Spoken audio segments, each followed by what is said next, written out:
À l'occasion de cette troisième journée de championnat, le Montpellier Hérault Rugby en bleu reçoit l'équipe de Brive et va enregistrer sa première victoire. Sur cette première action, c'est François Trinduc qui ouvre le score à la faveur d'un drop goal réussi depuis la ligne des 22 mètres. Et puis c'est le pied de Benoît Payog qui va conforter l'addition dans un premier temps pour permettre aux Montpelliérains de mener 6-0, alors que Laurent Ferrer réussit lui à réduire le score et ramener les Cojoux à 6-3. Benoît Payog enquille une seconde pénalité, puis une troisième. Ce sera tout durant cette première mi-temps, hormis le carton jaune reçu par Goderzi Schvelidze des mains de monsieur Romain Poite. À la mi-temps, le score est donc de 12-3 pour Montpellier. Échange de coups entre Thibaut Privat et Simon Pinet. Romain Poite n'hésite pas et le bal des cartons jaunes continue. Il y en aura encore beaucoup d'autres. Après cette action-là, mêlée à 5 mètres de la ligne, il va y en avoir beaucoup là aussi.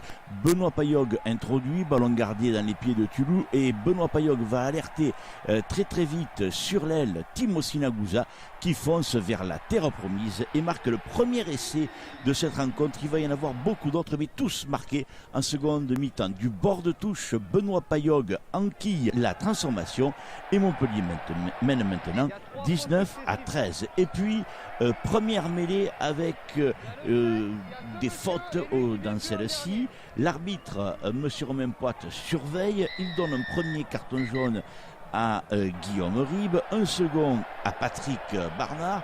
La mêlée est encore jouée par Benoît Payog et cette fois les brivistes vont à nouveau à la faute.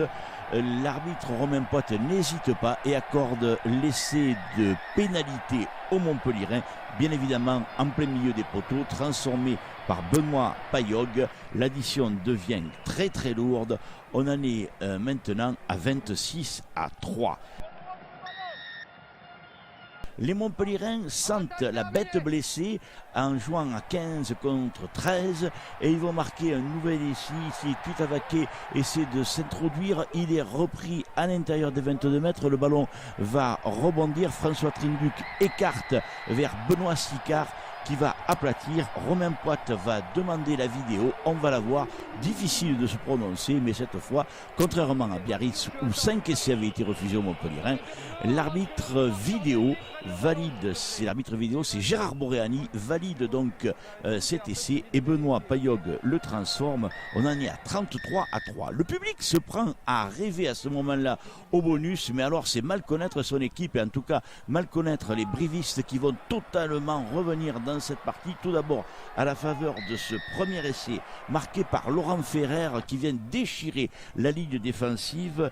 La transformation est assurée par Gaëtan Germain. Les brivistes reviennent à 33-10. Pénalité, et là elle est lourde de conséquences puisque Barry Fahamazoli, le pilier montpelliérain, reçoit un carton jaune et dans cette supériorité numérique, eh bien pas de souci pour les brivistes qui marquent un deuxième essai par Karlen Asieshvili, transformé bien évidemment par Gaëtan Germain, 33-17.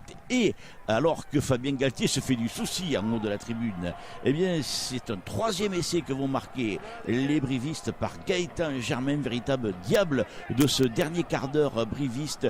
Il est poussé par tout le pack, ça va s'écrouler. L'arbitre montre qu'il y a une faute montpelliéraine, il laisse quand même l'avantage aux brivistes et au bout de cette action, après de nombreux hors-jeu, le voilà, Gaëtan Germain, il surgit tel un petit diable de sa boîte et marque le troisième essai qu'il transforme en coup de pied tombé lui-même, mais c'est trop tard, il n'y a plus de temps. Brive s'incline 33-24.